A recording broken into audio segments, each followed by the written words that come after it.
Quem não achou não diz nada, que agora é vergonha, né? Tanto tempo.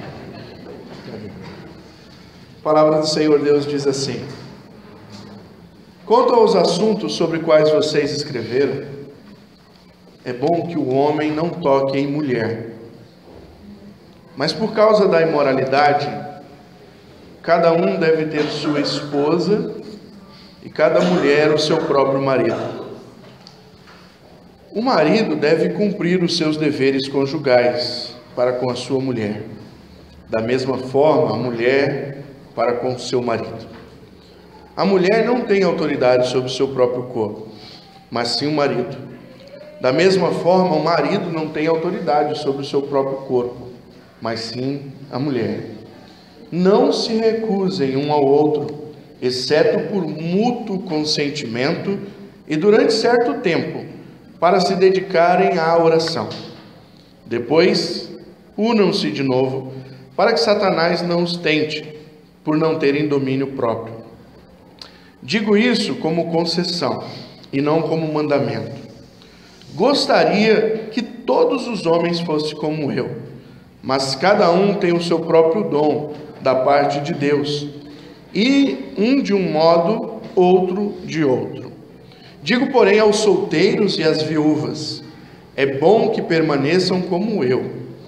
Mas se não conseguem controlar-se, devem se casar-se, pois é melhor casar-se do que ficar ardendo de desejo.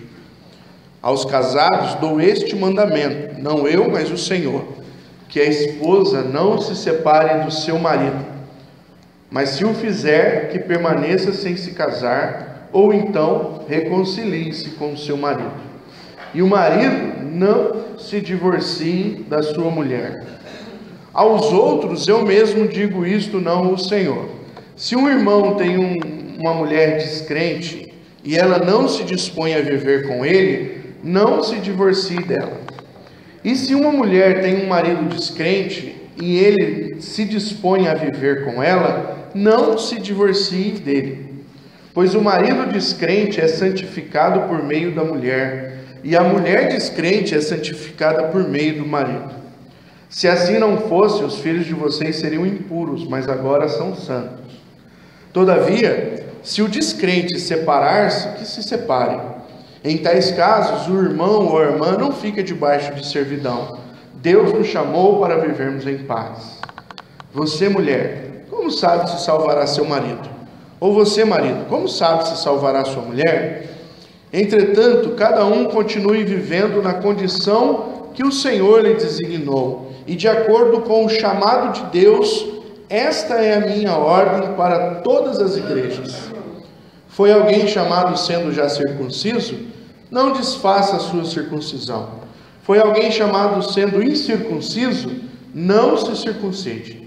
A circuncisão não significa nada, e a incircuncisão também nada é. O que importa é obedecer os mandamentos de Deus. Cada um deve permanecer na condição que foi chamado por Deus. Foi você chamado sendo escravo? Não se incomode com isso. Mas se você puder conseguir a liberdade, consiga. Pois aquele que sendo escravo foi chamado pelo Senhor, é liberto e pertence ao Senhor. Semelhantemente, o que era livre quando foi chamado, é escravo de Cristo. Vocês foram comprados por alto preço. Não se tornem escravos de homens. Irmãos, cada um deve permanecer diante de Deus na condição que foi chamado. Oremos mais uma vez. Senhor, nós pedimos a Tua bênção nesta noite. Reconhecemos que a Tua palavra ela é viva, ela é eficaz, ela nunca volta vazia. Tem misericórdia de nós nesta noite, que o nosso coração esteja disposto a Te ouvir e que nós possamos, ó Deus, dar o nosso tempo de atenção ao Senhor. Tudo aquilo, ó Deus, que atrapalha a nossa mente e coração nesta hora, que o Senhor repreenda, ó Deus, em nome de Jesus. Amém. Nosso assunto hoje é vida relacionada ao casamento. Se os solteiros ficaram tristes com o tema, não fiquem. porque Paulo vai falar um pouco aos solteiros também. Um dos grandes assuntos dos seres humanos, desde a antiguidade, é o casamento. Tanto para aqueles que são já casados, para a gente tentar melhorar sempre o nosso casamento. Nós sempre queremos ser melhores dentro do casamento, espero que os irmãos assim também o queiram. A mulher sempre querendo ser uma melhor mulher, melhor esposa. O marido sempre querendo ser um melhor marido. Casamento, queridos, não é um evento, embora hoje algumas pessoas achem que casamento é um evento. Eu tenho visto com infelicidade, eu acredito que os irmãos também, que as pessoas hoje gastam mundos e fundos para fazer um casamento, passam um mês casados e se divorciam. Não dá tempo nem de pagar as contas do casamento juntos. Eles já logo se estressam um com o outro, eles arrumam uma grande desculpa, que é a incompatibilidade de gêneros, e cada um vai para sua casa novamente, ou perturbar o pai e a mãe outra vez, não é verdade? Casamento, queridos, também não é uma festa.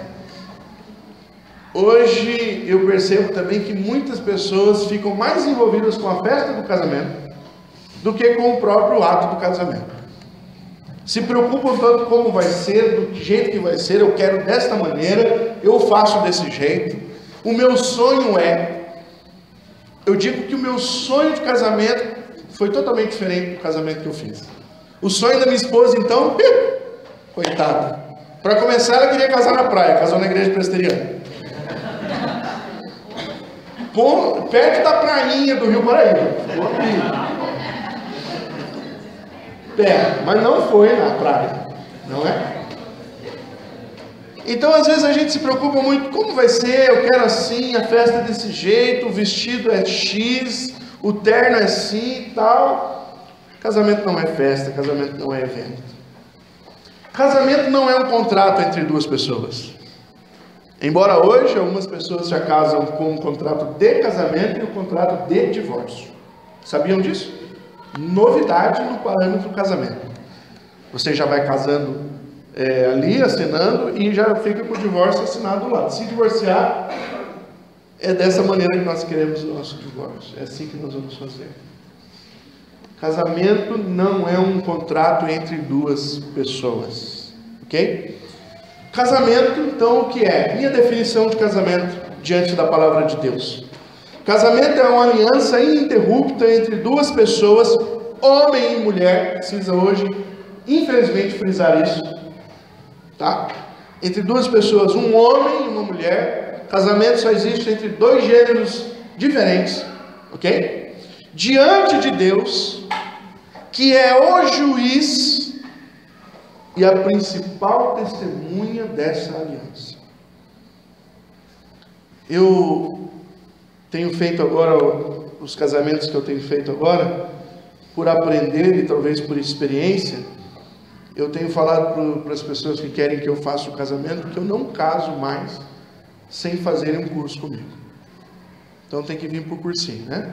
Então a Paula e o Fábio estão aqui me aguentando há muito tempo, o Diego, a Patrícia também, o Júnior e a Cláudia, nós estamos meio parados aí porque a Cláudia está grávida, mas temos que terminar, já começamos. Não quero mais casar ninguém sem acompanhar antes do casamento. Por quê? Infelizmente, já fiz casamentos que se desfizeram. E a pior coisa para um pastor é saber que duas pessoas que você uniu diante de Deus não conseguiram trilhar junto a vida de casal. Semana passada oramos por um casal aqui novinho, com 35 anos de casado, não é mesmo? Eles estão aqui nessa noite novamente. 35 anos de casados diante do Senhor. O projeto de Deus é isso, que duas pessoas se unam diante dele em uma aliança ininterrupta até que a morte os separe. Esse é o projeto de Deus. A lua de mel, irmãos, dura no máximo um mês, viu? Depois começa o casamento. E é por isso que o apóstolo Paulo escreve para essa igreja sobre o casamento. Olha que interessante, o apóstolo Paulo não escreveu da cabeça dele. O apóstolo Paulo está dando uma resposta. Ou seja, houve dúvidas a respeito do casamento dentro dessa igreja. Então, sendo assim, Paulo escreve aos Coríntios sobre esse assunto para responder a pergunta que eles ali tinham formalizado. Eu queria ver com vocês 3 coisas desse texto nessa noite, brevemente, se nós conseguimos. Primeiro, Paulo dá uma palavra aos solteiros. Pastor, se Paulo vai responder aos casados, por que ele fala aos solteiros? Porque é a próxima leva, não é verdade?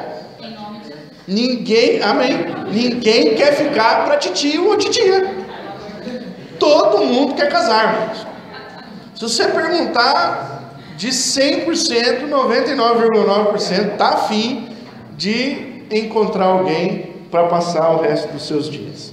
Então Paulo dá uma palavra aos solteiros. E a primeira palavra para os solteiros não é muito boa nesse quesito, tá? Paulo diz o seguinte: é melhor que o homem não toque em mulher. O primeiro objetivo do apóstolo Paulo é: eu quero fazer alguns desistirem de casar. Que interessante, não? Por que será que Paulo está querendo fazer o pessoal desistir de casar? Por que será que Paulo está querendo uma galera dentro da igreja solteirão, titios e titias para o Senhor? Qual é a ideia da expressão do apóstolo Paulo? Ele vai dizer algumas coisas para nós. Por quê? Porque o que casa arruma preocupações para si. E está aqui os casados que não podem mentir tal afirmação. Casou, arrumou preocupação. Aí você pode falar assim: não, pastor, mas minha esposa é legal. Não tem problema, mesmo sendo legal, tem preocupação. Quais são as preocupações de um casado? As contas aumentam, amém? Não é não? As contas aumentam, as dificuldades aumentam. Quando você é solteiro, você tem uma liberdade. Quando você é casado, você não tem liberdade. A vida muda com dificuldade acentuada. Há preocupação, o marido preocupa-se. Se ele perdeu o emprego, sozinho é uma coisa. Se ele perdeu o emprego com a casa para sustentar, a preocupação é outra. Totalmente. Os problemas são agigantados, vamos assim dizer. E não é culpa de um ou do outro, é culpa do estado do casamento. Um casal então que tem filhos, a preocupação também vai aumentar. Por quê? Paulo vai dizer: porque o que casa vai querer agradar o seu cônjuge. Ele diz mais à frente, nós não lemos esse texto, mas ele diz ainda aqui no capítulo 11: porque o homem quer agradar a sua esposa, e a esposa quer agradar o seu marido. E muitas vezes, irmãos, para agradar a esposa ou o marido, ele perde tempo, ele não faz coisas que ele poderia fazer, ele deixa outras coisas que deveria fazer, porque ele se preocupa em agradar o seu cônjuge. É ruim agradar o cônjuge? Deus proíbe? Mas nós temos que entender qual é o projeto de Deus para a vida do ser humano. Por que Paulo está dizendo que é melhor ser solteiro do que casado? Desculpe, eu esqueci de uma coisa, que a palavra é para solteiros e viúvos, ok? Paulo cita os dois, porque os dois vão ter mais tempo para fazer a obra de Deus. Paulo está escrevendo para uma igreja. Qual é o primeiro projeto de Deus na vida do ser humano? Servir ao Senhor. Eu preciso servir ao Senhor quando adolescente, quando jovem, quando adulto, quando criança, quando velho. Todo o tempo da minha existência, a partir do momento que eu conheço Jesus Cristo, eu preciso servi-lo. Aquele que é solteiro serve de maneira muito melhor. As suas preocupações são muito menores. Você não precisa ligar para a esposa para saber se você pode ir. Entendeu? Você vai. Você não precisa ligar para a esposa para dizer com quem você está indo. Você vai. Eu estou dizendo esposa porque eu sou homem, então... mas é vice-versa, tá bom? As coisas acontecem com mais facilidade. A liberdade que tem um solteiro acaba no dia que põe uma aliança na mão. Porque alguns costumam dizer que é algema de maldade, mas que na verdade tem a ideia de que a sua liberdade acabou ali. Quando você casa, você já não é mais livre como você era antes. Você assume responsabilidades que você não tinha antes. E outra, você assume que você não é um ser mais completo em si mesmo. Os dois tornaram-se uma só carne. Sabe aquele negócio de você chegar na sua casa com fome, raspar a panela, pegar o último bife, pá! Quando você casa, acabou. Primeira perguntinha, amor, você já comeu? Se ela disser que não, metade do bife, velho. Dançou. E a louça sobra para o marido, cavaleiro.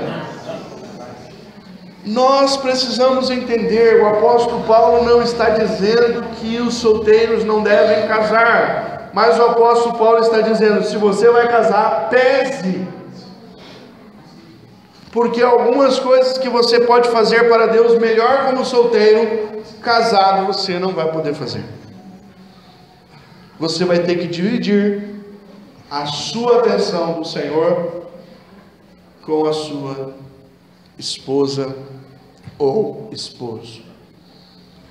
Todavia, versículo 9, o apóstolo Paulo diz: se você não se controla nos seus desejos, portuguesadamente falando, se a coisa está feia, se está subindo nas paredes, se não aguenta mais, que se case. Olha o que o apóstolo Paulo usa. Ele diz assim no versículo 9: se você não consegue controlar o seu desejo, case-se, porque é melhor casar do que ficar ardendo em desejo. Ele está linkando isso quando ele diz lá para o marido e para a mulher que deve casar por causa da imoralidade. Que imoralidade? O termo aqui é porneia. Novamente Paulo traz a palavra, que quer dizer relação sexual antes do casamento. Queridos irmãos, eu sei que nós estamos vivendo um mundo moderno, é século 21, todo mundo quer fazer sexo. É natural. Se você conversar com crianças de 11, 12 anos nas escolas, eles estão pensando em sexo. Eles querem praticar sexo. Eu não sei quem foi que disse esses dias para mim, de um filho que chegou para a mãe e disse assim: mãe, quando é que eu vou poder fazer sexo? O menino tem 11 anos. É o papo. Quando ele chega na puberdade, o que acontece? Aflora a vontade. O que o mundo aí fora ensina? É normal. É normal. Mas o que a palavra de Deus diz? Controle-se. Se você não sabe controlar o seu desejo sexual, ore ao Senhor para te dar uma esposa ou um marido. Porque só no sagrado casamento diante de Deus, é permitido a relação sexual. Toda relação sexual fora desse projeto de Deus se chama pecado. E Deus não se agrada do pecado. Portanto, aos solteiros, melhor que não case. Não está aguentando? Paulo diz: queria que todos fossem como eu, mas nem todos têm o dom que eu tenho. Paulo diz: eu tenho o dom, Paulo tinha dom de celibato. Celibato é o dom da pessoa que não precisa casar. Ele se dá muito bem solteiro e ele sabe controlar-se muito bem nas suas tentações sexuais. Não é todo mundo que consegue isso. Quem não consegue, case. Então, jovens, se você está sentindo desejo, quer ter relação sexual, ore ao Senhor para que Ele te dê uma esposa. Não tenha relação sexual antes do seu casamento, porque relação sexual antes do casamento é pecado, e Deus ainda é um Deus que pune o pecado. Tá? Não é porque nós estamos debaixo da graça que nós vamos fazer aquilo que a gente bem quer. Deus ainda é um Deus zeloso, e Ele quer que você tenha o seu relacionamento puro diante dEle, até o dia que você for encontrar com Ele no altar. Lembra? Quem é o juiz do casamento? Deus. Quem é a testemunha? Deus. É lá que todas as coisas se tornam listas na relação sexual, quando os dois podem então tornar-se uma só carne. Amém? Amém. Solteiros, desanimados ou animados? Não, deixa eu, não responde não. Paulo vai responder a respeito do casamento também aos casados. Como é que faz? Já casei, né? Pode ter algum irmãozinho na igreja lá que quando leu a primeira parte, tarde, já casei. Agora já foi. Notícia atrasada, né? É triste quando você vê notícia atrasada. Não dá mais para saber. Por que não li 1 Coríntios 7? Cuidado aí, levar a cutucada da mulher agora, hein? Não dá risada não, que a mulher cutuca. Uma palavra aos casados. O que Paulo vai ensinar para nós que já somos casados? Primeiro, casamento é bom porque o casamento é um meio de Deus para que nós possamos fugir da imoralidade. Versículo 2. Mas por causa da imoralidade, por causa da porneia, por causa do desejo sexual, por causa do sexo antes do casamento, cada um deve ter a sua esposa e cada mulher o seu próprio marido. Deus deu ao homem e à mulher desejo sexual e impulso sexual. Irmão, isso não é pecado. Vontade de fazer sexo não é pecado. Libido não é pecado. O pecado é quando nós usamos da maneira errada, na hora errada. Paulo diz que o cristão que tem relação antes do casamento, ele defraudou o seu irmão. Quando eu dou o curso para os noivos, eu digo assim: sabe por que vocês não podem ter sexo antes do casamento? Porque até um dia antes de você casar, você pode ter um infarto e morrer, e essa mulher não ser sua, e esse marido não ser seu. Quem disse que você vai casar? Você pode morrer um dia antes. Quem aqui sabe o dia que vai morrer? Não pode. A aliança começa diante de Deus. O casamento é depois da aliança.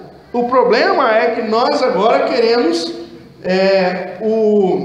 em vez do jantar, nós queremos já partir direto para a sobremesa. É isso que está acontecendo.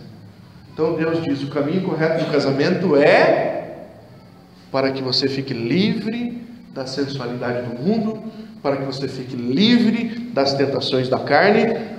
O homem então vai resolver os seus problemas e desejos sexuais na bênção com sua esposa, e a mulher também os seus desejos sexuais na bênção com o seu marido. Qualquer coisa fora disso é pecado diante do nosso Deus. Ok? Olha que interessante. Paulo vai levar a ideia do casamento para esse lado sexual no primeiro momento. Vai dizer: o marido deve cumprir os seus deveres conjugais com a esposa. Se as mulheres não estão tendo sexo com os maridos, pode cobrar. Lê esse versículo para ele. Mas se você riu, mulher, aquele negócio de dor de cabeça, também o versículo segue adiante. Viu? De segunda a sexta dor de cabeça, sábado, domingo não tem tempo, aí já viu. O marido deve cumprir os seus deveres com a esposa, e a esposa deve cumprir os seus desejos com o marido. Por quê? Porque você casou, o seu corpo pertence ao seu cônjuge. Olha como Deus é inteligente, sábio. O meu corpo não me pertence. No casamento eu entreguei para minha esposa. O corpo da minha esposa não pertence mais a ela. No casamento ela entregou para mim. E isso para quê? Na relação sexual, o marido deve cumprir os seus deveres conjugais para com sua esposa, e da mesma forma a sua esposa para com o seu marido. Deus não quer que o casal seja um casal frio no relacionamento sexual. Se não existe mais um relacionamento sexual sadio entre marido e mulher, pode procurar que está tendo algum problema. Porque esse é um dos princípios de Deus para o casamento. Ter relação sexual sadia com o seu cônjuge. Outra preocupação de Deus conosco, maridos e mulheres, os casados. Vocês devem separar-se por um breve momento, só se houver consentimento para fazer o quê? Ter um tempo de oração. Olha o que Paulo está falando aqui para nós. Uma das bases do casamento, irmãos, é tempo de comunhão e oração. Se você não tem tempo para orar com a sua esposa, ou por a sua esposa, com o seu marido, ou por seu marido, você está indo contra a vontade de Deus para o seu casamento. O casamento deve ter princípios espirituais. E se necessário for, um tempo a mais até, com um jejum de sexo. Não sabia que tinha jejum de sexo? Tem, está aqui. Vocês se apartam, concordando um com o outro, para terem tempo de oração. Então o marido chegou para a mulher e disse essa semana, beleza, vamos ficar tranquilos nós dois? Vamos ficar, então nós vamos orar juntos, um pelo outro. Vamos orar por aquilo que nós achamos que precisamos orar, pelas pessoas que nós precisamos orar, pela igreja, pelos missionários. Gente, motivo para orar tem bastante. Deve ser uma prática do casamento, vida de oração. Se você não tem orado com ou pelo seu cônjuge, tome a decisão de fazer isso. Você vai ver como o seu casamento será abençoado, ok? Outra coisa que Paulo fala para nós, cristãos, para os crentes, não há possibilidade de divórcio. Versículo 10: aos casados dou esse testemunho, não eu, o Senhor, que a esposa não se separe do seu marido. Malaquias, Deus diz: eu odeio o divórcio. Se você resolveu casar, e em todo casamento vê-se a mesma palavra, até que a morte nos separe. Eu, pelo menos, nunca vi um casamento sem essa expressão. E eu não deixo de falar. Nós estávamos, esse dia eu estava conversando com um casal que vai casar. Aí eu falei para eles: olha, os votos vocês podem fazer do jeito que vocês quiserem, mas esse voto da aliança não pode ser do jeito que vocês querem. Tem que ser com parâmetro nas escrituras. E um vai olhar para o outro e dizer: até que a morte nos... Quem é o juiz do casamento? Quem é a testemunha do casamento? Deus não muda, irmão. Deus não volta atrás. Deus não põe a mão na cabeça e diz: ai, errei abençoando esse. Deus não faz isso. Nós queremos fazer isso de Deus, mas Deus não se deixa mudar. Ao cristão, a impossibilidade do divórcio, ok? Aos casais onde um é cristão e o outro não é cristão, e isso, irmãos, Paulo está escrevendo não é que ele está apoiando o casamento de crente com descrente. Não. Ele está falando para aqueles que por um acaso já se encontram nessa situação. Porque lá na frente ele vai dizer aos jovens: não se casem. Julgo desigual diante de Deus está errado. Se você quer casar obedecendo os parâmetros de Deus, o parâmetro de Deus é: procure alguém que tenha a mesma fé que você. Pastor, queria namorar com a menina, queria questionar, saber se é da vontade de Deus. Ela é crente? Ela ama o Senhor? Ela vai à igreja? Ela tem um compromisso sério com Deus? Ela expressa o amor a Deus? Faça essas perguntas, não precisa nem perguntar para mim. Se a resposta para essas perguntas for não, diga não ao teu coração que está querendo te enganar por uma paixão.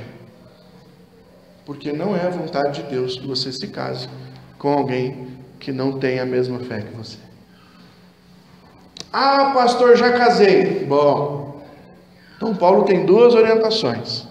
Se o descrente quer continuar casado, fique casado com ele. Ah, pastor, mas eu vou para a igreja e para o pagode. O problema é seu, você que escolheu isso. Continue casado com ele. Ai, pastor, mas eu quero orar e ele quer ficar ouvindo funk. O problema é seu. Você ore. Porque a Bíblia diz que ele vai ser abençoado através da sua vida. Firma aí. Ah, pastor, ele não quer. Aí a Bíblia diz: então, aí sim. Se o descrente não quer casar, continuar casado com você, deixa ele ir.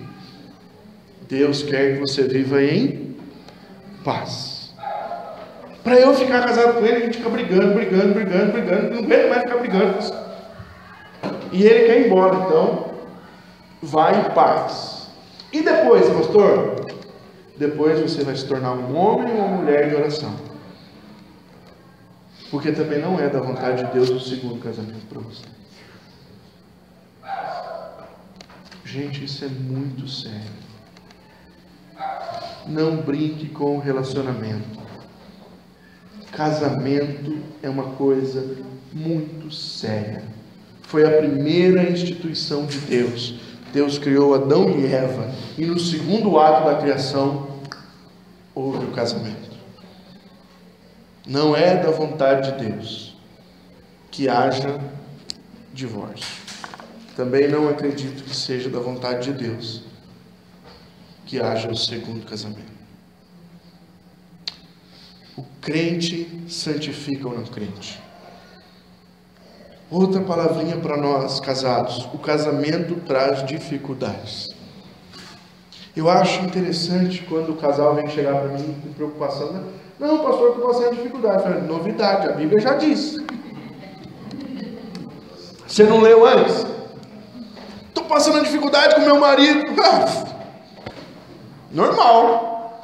Estou passando dificuldade com a minha esposa. Normal. A Bíblia diz. Vocês são duas pessoas diferentes, tendo que morar debaixo do mesmo teto, cada um com a sua cabeça, vivendo junto. Adivinha? Adivinha? Problema. Agora, como sair do problema? Como fazer com que as arestas sejam acertadas? Tem caminho? Tem. Tem caminho. Palavra de Deus, oração, comunhão com outros crentes que vão te ajudar, que vão te ensinar. Paulo diz uma coisa tão bonita que a gente perdeu dentro da igreja, quando ele escreve para Timóteo. Ele diz assim: olha, Timóteo, pegue as mulheres mais velhas da igreja e faça com que elas ensinem as mais novas a amarem os seus maridos, a serem boas donas de casa. É uma coisa natural da igreja. O mais velho ensinar o mais novo. Um homem que já está casado há 20 anos, que já passou por vários problemas e o Senhor o ajudou, ele precisa ensinar aquele que está passando por os problemas. Isso é bíblico, irmãos. As dificuldades certamente virão, mas o Senhor tem saída para todas elas. Amém? Não se desespere, querido. Não queira matar sua esposa ou seu marido. Confie no Senhor. Há sempre uma saída para as dificuldades. Quem está casado, Paulo vai escrever uma coisa interessante mais à frente, nós não lemos, mas depois você pode ler na sua casa. Quem está casado agora, viva como se não estivesse. Paulo está falando sobre a questão dos últimos dias, sobre aquilo que é mais importante para você. Eu, como uma pessoa casada, quais são as coisas que eu devo privilegiar? Quais são as coisas que eu devo buscar em primeiro lugar? Jesus ensinou isso. Irmãos, eu tenho falado aqui sobre idolatria, e eu tenho ensinado à igreja, que eu tenho aprendido na Escritura. Idolatria, irmão, não é só ter um ídolo em casa. Idolatria não é só ter uma estátua onde você se curva para adorar. Qualquer coisa que esteja no seu coração, primeiro no lugar de Deus, é idolatria. E muitas vezes a nossa idolatria é o cônjuge. Eu dou mais atenção à minha esposa do que eu dou atenção a Deus. Eu faço mais as coisas para minha esposa do que eu faço para Deus. A minha esposa espirrou, estou cuidando dela, cuido, vai para lá. De 90 horas, 89 horas. Quem é o seu Deus? Seu cônjuge. Não troque a primazia do Senhor nem pelo seu cônjuge. Isso é bíblico. Não troque. Esses tempos atrás, uma pessoa, eu não vou na igreja porque meu marido não quer ir. Eu falo, deixa o seu marido em casa, minha filha. Vai para a igreja. Porque ele não quer ter comunhão com o Senhor. Você vai ficar lá não tendo comunhão com Deus também junto com Ele. Quem que você está amando mais?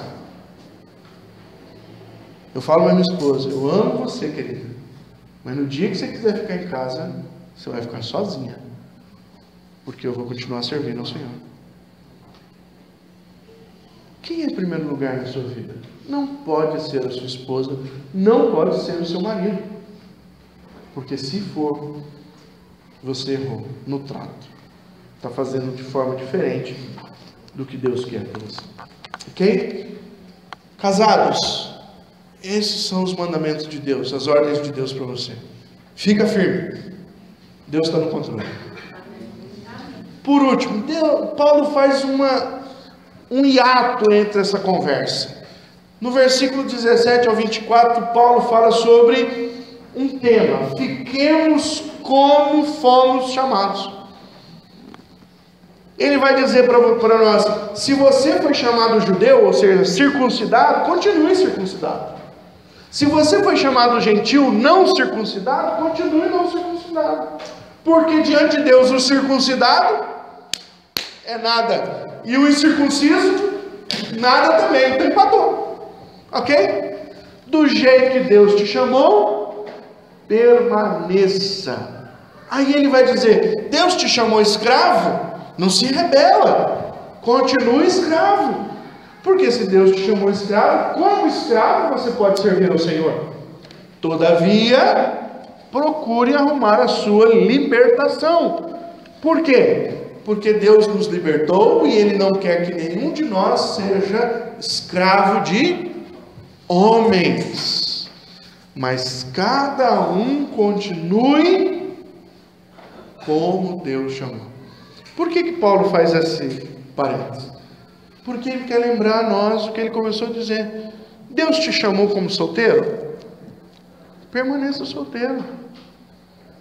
Se Ele te chamou, viva como solteiro. O solteiro vai gastar a sua energia com o quê? Com Deus. Viva com Deus o tempo de solteiro que você tem. Seja disposto a fazer as coisas para Deus. Dê o seu tempo para Deus. Esses dias eu achei interessante porque eu fui lá na face no encontro de adolescentes. Estava conversando com um dos dos líderes de adolescentes da igreja central. E aí eu disse: cadê a filha? Que a filha adolescente sempre vai com ele. Então, rapaz, a minha filha está em Manaus. O que foi fazer lá em Manaus? Ela foi fazer missão com os ribeirinhos da Amazônia. Uma adolescente.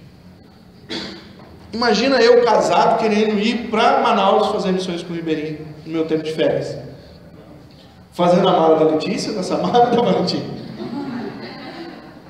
Imagina o trampo. Imagina as minhas filhas junto com os ribeirinhos na Amazônia. É dureza, hein? O solteiro, eu vou. Tenho certeza que essa menina foi bênção lá. O que você solteiro está fazendo para o Senhor? Jogando videogame? Deus não joga videogame com você, irmão. Sinto muito te dizer. Deus tem coisas muito mais importantes neste mundo. E você tem todo o tempo para ser usado e fazer a obra de Deus. E o que você faz? Pense a respeito. Paulo está dizendo: você foi chamado como solteiro. Como solteiro, exerça essa solteirice, essa liberdade que você tem para Deus. Quando tiver um mutirão em Nazaré, irmão, levanta e vamos. Quando tiver uma obra de Deus para fazer, seja o primeiro a se apresentar.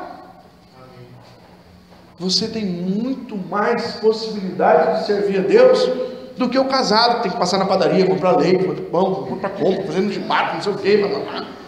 É você a pessoa que Deus quer usar. Se você ficar lá no Facebook, no WhatsApp, vai dar em nada. Só em pecado. Desperta para a vida. Deus está te dando um tempo que não volta.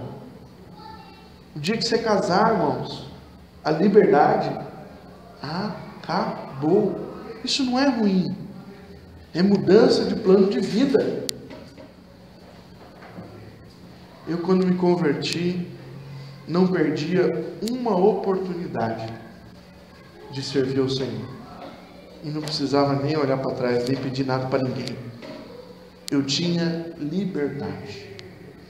Não tinha preocupações que hoje eu tenho e que me restringem em algumas coisas que eu não posso fazer, tipo ir para Ribeirinho nas minhas férias no Amazonas. Não dá. Para você que está solteiro, pense. Coisas que Deus quer fazer com você agora, Ele não vai fazer em outro momento. Amém?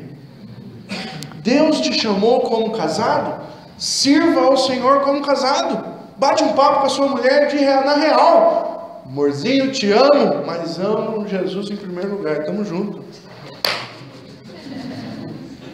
Te amo, filha, mas você é segunda sempre. Deus está em primeiro lugar na minha vida. Amorzão, te amo, você é o gato da minha vida. Mas você é o segundo, Jesus é o primeiro. Nós não podemos inverter valores quando casamos. Muitos casamentos vão mal, sabe por quê? Porque Deus só está presente na celebração. Quando nós entramos para dentro de casa, fechamos a porta e falamos: Jesus, fica aí, que aqui dentro cuido eu. A palavra de Deus não é vista dentro do casamento, a oração é esquecida, a comunhão com Deus é deixada para fora. Se eu tenho possibilidade de fazer alguma coisa para minha família, eu faço isso em primeiro lugar. Aí o cara tem possibilidade, ele viaja 3 domingos em 4 do mês. No que ele não viaja, ele pinta na igreja. Só à noite, porque de manhã ele tem que dormir. Qual é o padrão que ele está dando para a família?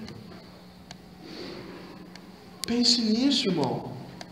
Como é que a tua família vive diante de Deus?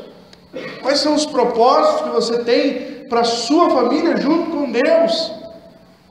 Queridos, quantas famílias nós vimos aqui missionárias? Casais com filhos que abriram mão de viver a vida para si, para viver a vida para Deus. Não é porque você não é mais solteiro que você também não tem mais como fazer as coisas para Deus. Você tem sim. Quero terminar com um versículo que eu entendo ser chave nesse texto. Versículo 23. Vocês foram comprados por alto preço. Não se tornem escravos de homens. Vocês foram comprados por alto preço. Deus te achou na solteirice? Louve-o, adore-o, sirva-o como você está. Deus te achou no casamento? Louve-o, adore-o, sirva-o com a sua família. Não esqueça, o privilégio que você tem de estar na presença de Deus custou a morte do nosso Senhor Jesus Cristo. Amém? Que Deus nos abençoe e nos ensine nessa noite, aqueles que são solteiros a ser solteiros segundo a vontade de Deus, e os que são casados a serem casados segundo o padrão de Deus. Feche teus olhos, vamos orar.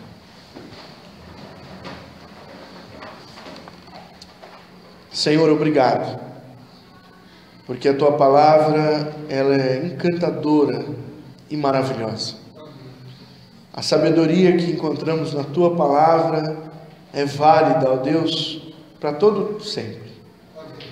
Sabemos que Paulo escreveu no primeiro século essas verdades espirituais. E para nós, nesta noite, 20 séculos após, não perdeu a validade e o poder.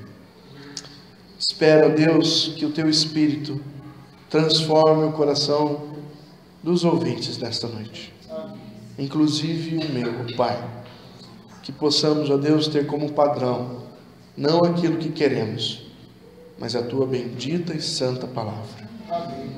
Senhor dos exércitos, manifesta a Tua graça e nos convence para a Tua honra e para a Tua glória, em nome de Jesus.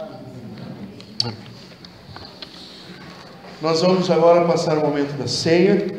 Antes de cear, nós vamos ouvir uma música com a irmã Marlene.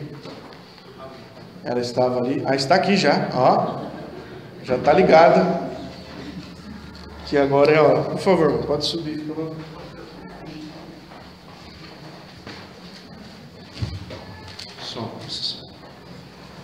Som. Aí.